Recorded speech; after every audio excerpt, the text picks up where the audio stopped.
Active education information YouTube channel में आप सभी का फिर से स्वागत है। नमस्कार, मैं सुनील यादव। आज के वीडियो के माध्यम से हम बात करने वाले हैं रुक जाना नहीं योजना के बारे में।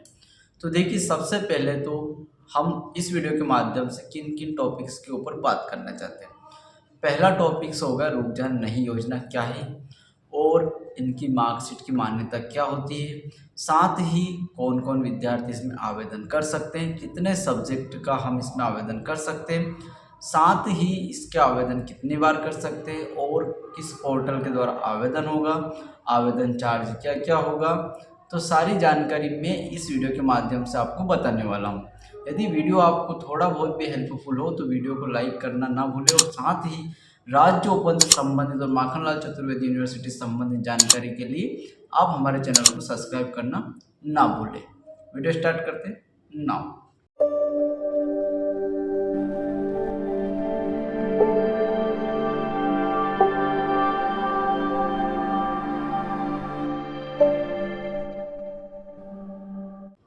सबसे पहले यहाँ योजना क्या है, तो देखिए, जो एमपी बोर्ड के तहत ऐसे विद्यार्थी जो एक से अधिक विषय में फेल हो जाते हैं, जैसे 12th में यदि एक विषय है तो उनका फॉर्म एमपी बोर्ड के तहत ही पूरक से डलता है, सप्लीमेंट्री एग्ज़ाम का फॉर्म डलेगा। और 10th क्लास में 2 सब्जेक्ट है तो भी सप्लीमेंट्री का फॉर्म डलेगा। लेकिन क्या है कि यदि मान लिया आपका 12th में 2 विषय या 2 से अधिक विषय हैं तो आपका रुक जाना नहीं योजना के अंतर्गत आवेदन होगा। साथ ही यदि आपका 10th क्लास में 2 सब्जेक्ट से अधिक है तो आपका रुक जाना नहीं योजना में आवेदन होगा। देखिए, बहुत से विद्यार्थी की भ्रांति ऐसी होती है कि जिस 10th क्लास की हम बात करें बेस्ट ऑफ 5 की, तो बेस्ट ऑफ 5 में क्या होता है कि विद्यार्थी को जो हेज लगा रहता है, जिस सब्जेक्ट में हेज लगा रहता है उसे बेस्ट ऑफ 5 से अलग कर दिया जाता है। तो ऐसे विद्यार्थी ये सोचते हैं कि हमें उस सब्जेक्ट में कम नंबर आए लेकिन हेज के कारण हम उसमें फेल नहीं है। तो देखिए, जब आप आवेदन कर रहे हैं तो इस बात का ध्यान रखिए कि आपको यदि हेज लगा है, उस सब्जेक्ट में भी आप फेल हैं और साथ ही अन्य सब्जेक्ट में भी फेल है, तो उन सभी सब्जेक्ट का आवेदन होगा, ना कि जिसमें हेज लगा है उसको हम नहीं छोड़ेंगे, क्योंकि पोर्टल पे सभी सब्जेक्ट के आवेदन होते हैं। उसके बाद यदि हम बात करें 12th क्लास के स्टूडेंट की, तो देखिए 12th क्लास के स्टूडेंट जो फेल हो जाते हैं वो रुक जाना नहीं योजना से 2 या 2 से अधिक सब्जेक्ट का आवेदन कर सकते हैं। अब देखिए, इसमें क्या होता है, सबसे पहले बहुत ही महत्वपूर्ण बात है कि यदि आप फर्स्ट अटेम्प्ट, इसमें 2 बार एग्ज़ाम होती है रुक जाना नहीं की। एक एग्ज़ाम जो होगी वो जून में होगी और दूसरी एग्ज़ाम जो होगी वो दिसंबर में होगी। यदि मान लीजिए 10th क्लास में कोई स्टूडेंट 4 या 5 सब्जेक्ट में फेल है, उसने फर्स्ट अटेम्प्ट में 5 सब्जेक्ट के आवेदन करके एग्ज़ाम दिया है, लेकिन यदि वो फिर भी फेल हो जाते हैं तो फेल हो जाने की दिशा में वापस से वो आवेदन कर सकते हैं। उन सब्जेक्ट की परीक्षा दिसंबर में हो जाएगी। साथ ही यदि ऐसे विद्यार्थी जो फर्स्ट टाइम में ही पूरे सब्जेक्ट को क्लियर कर लेते हैं तो वो अपना कॉलेज एडमिशन ले सकते हैं। और कॉलेज एडमिशन लेने के लिए टेम्प्रेरी एडमिशन लेना ज़रूरी होता है। अब टेम्प्रेरी एडमिशन जैसे आपका होता है जब आप पास आउट होते हैं 12th क्लास, तो 12th क्लास पास आउट के बाद आप कॉलेज एडमिशन परफेक्ट रूप से ले सकते हैं। साथ ही इसका जो मार्कशीट की मान्यता है, तो देखिए मार्कशीट की मान्यता को सभी बोर्ड के अनुसार ही फुल मान्यता प्राप्त है। इससे पहले भी हमने एक वीडियो बना दिया है, तो आप उस वीडियो को भी देख सकते हैं।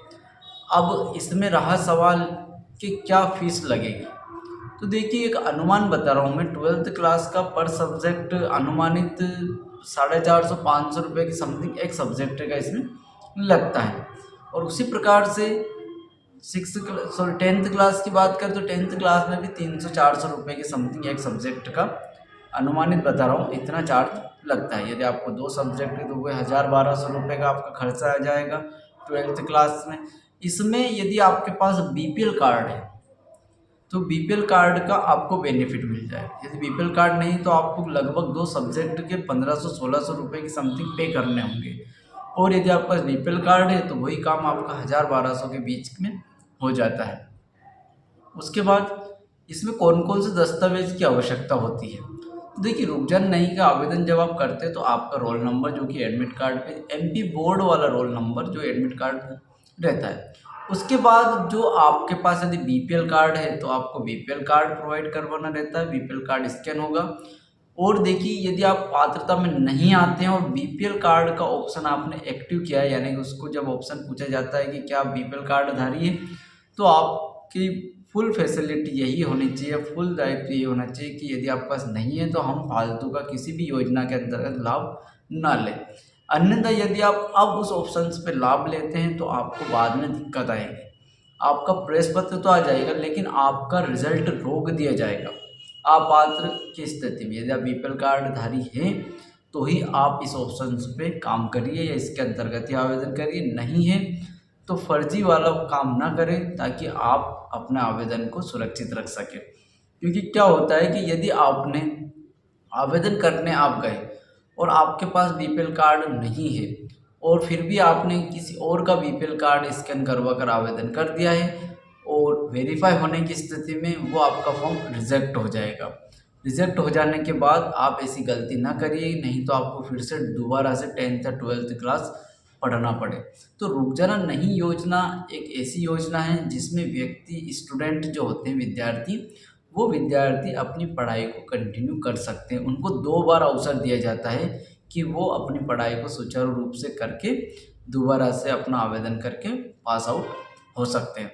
देखिए मान्यता इसकी फुल है, किसी भी प्रकार की हेजिटेशन ना रखें कि यदि हम एमपी बोर्ड से क्लास कर रहे हैं और हमने रुकजान नहीं योजना से आवेदन किया है तो इसमें क्या होगा, फिर ओपन बोर्ड की मार्कशीट आपको मिलेगी। तो ऐसा बिल्कुल ना समझिए आप, ओपन बोर्ड की मार्कशीट भी आपको फुल फाल वैलिड रहेगी, किसी भी प्रकार की कोई टेंशन नहीं है। क्योंकि क्या होता है कि बहुत से स्टूडेंट ऐसा सोचते हैं कि ओपन बोर्ड की कोई मान्यता नहीं है, तो ये सबसे बड़ी भ्रांति होगी। ओपन बोर्ड की मान्यता फुल है। आप मैंने पहले बोला है, वीडियो देख सकते हैं जो कि मैंने उसकी मान्यता बताया हुआ है। तो इससे कोई भी दिक्कत नहीं है। आप यदि अच्छा कंटिन्यू अपनी पढ़ाई करते हैं तो रुक जाना नहीं योजना से भी आप पास आउट होकर फुल वैलिड मार्कशीट प्राप्त कर सकते हैं। अब रहा सवाल इसका किस प्रकार से आवेदन करें, तो देखिए आवेदन करने के लिए यदि आपको नॉलेज है तो ही आप आवेदन करिए, नहीं तो आप एमपी ऑनलाइन कियोस्क पे जाके इसका आवेदन करवाइए।